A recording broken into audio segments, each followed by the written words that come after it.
салом мухлисони беҳтарин дастаи дунё. вақтҳои охир дар даруни дастаи каталонӣ ҷангу ҷанҷол рафта истодааст байни футболбозон ва штаби тренерон ва ҳамчунин байни роҳбарият. имрӯз гап мезанем дар бораи хабарҳои тару тозаи Барселона ва мебинем дар ҳақиқатан чӣ рух дода истодааст. пеш аз сар кардан мехоҳам фаҳмам то чанд дараҷа шумо дар бораи Барселона маълумот доред. оё шумо метавонед гуфта ки Барселона дар чанд финали Лигаи чемпионҳо мағлуб шудааст? айни ҳол Барселона рӯзҳои сахтро паш сар дорад. дастаи каталонӣ рӯз то рӯз фурӯ рафта истодааст, ҳам аз ҷиҳати бозӣ ва ҳам аз ҷиҳати роҳбарӣ. нофаҳмӣ байни бозингарон ва роҳбарият рӯз то рӯз бадтар шуда истодааст. ин хел ваҳшиёна рафторро то ҳол дар ягон даста надидаем. мушкилӣ бошад рӯз то рӯз бад мешаваду беҳтар не. бисёри футболбозон бо Кике Сетьен дигар гап намезананд. бозингарон махсусан Месси мутахассисро аҳамият намедиҳад. ҳатто бозингари аргентинӣ тавонист бо ёрдамчии ӯ Эдер Сарабия ҷанг кунад. Лео аз штаби тренерон розӣ нест ва озодона онҳоро гӯш намекунад. ин чиз махсусан дар бозӣ бо Селта дида мешуд, вақте ки Месси об менӯшид ва ба сӯи Сарабия назарам намекард. роҳбарият бошад пурра ба тренер боварӣ дорад ва то охири сезон онро хориҷ кардаи нестанд. аммо бозӣ бо Атлетико фикри онҳоро дигар кард. дастаи каталонӣ боз бебоварӣ бозӣ кард ва хол аз даст дод. дар вақти таваққуф аз сабаби гармии футболбозон аз пеши тренер дур буданд. дар 4 бозии охир Барса 3 мусовӣ кард ва ин чиз ба атмосфераи даста ва бозингарон таъсири бад расонид. агар ба воситаи ахбори оммавии испанӣ бовар кунем, то Месси ва Суарес аз Гризман розӣ нестанд ва намехоҳанд ӯро дар даста бинанд. роҳбарият бошад мехоҳад ба наздикӣ таъфи калон гузаронад ва дар он бозингарони ботаҷрибаро фурӯшад ва аз ин чиз лидерони даста розӣ нестанд.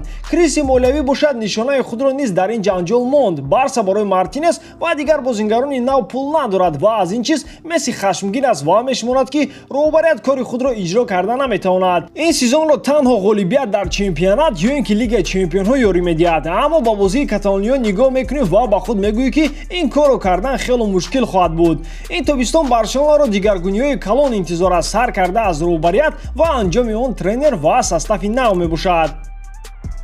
дӯстон, чун ҳамеша сарпарасти видеои мо ширкати Адин Xbet мебошад. рӯзи 5 июл Барселона дар меҳмонӣ бо Виларреал бозӣ дорад. барои дастгирӣ кардани мо ва боз ҳам ҷолибтар гузарондани бозиҳо ба ссилкаи комментария буда даромада бо промокоди барсатиҷӣ дар аввалин пардохтатон 6500 рубл тӯҳфа гиред. дастгирии шумо пешравии мо.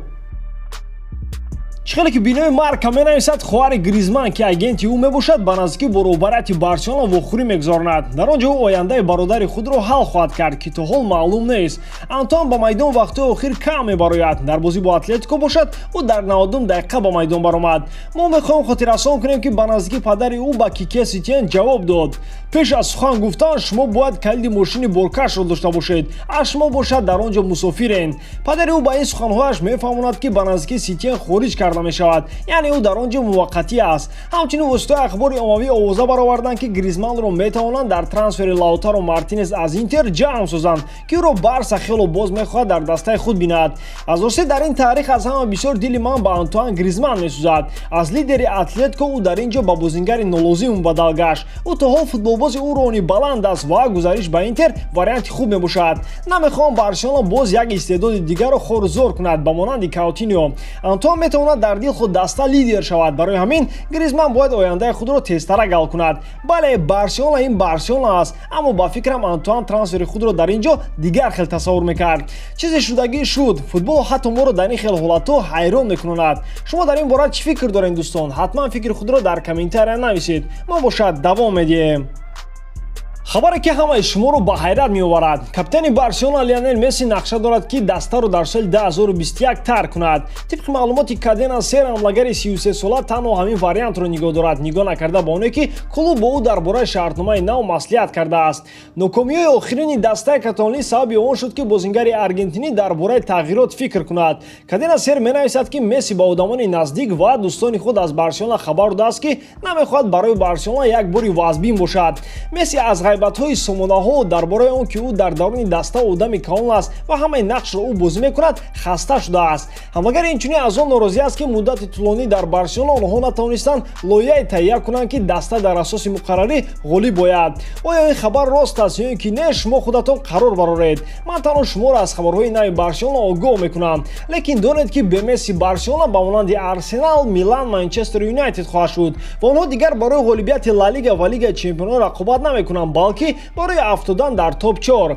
Аз як ҷиҳат гирем кори ӯ дуруст аст. Сол то сол, моҳ ба моҳ, соат ба соат рӯбарияти даста Барселонаро аз клуби бузург ба монанди дастаи миёна мубаддал гардонда истоданд.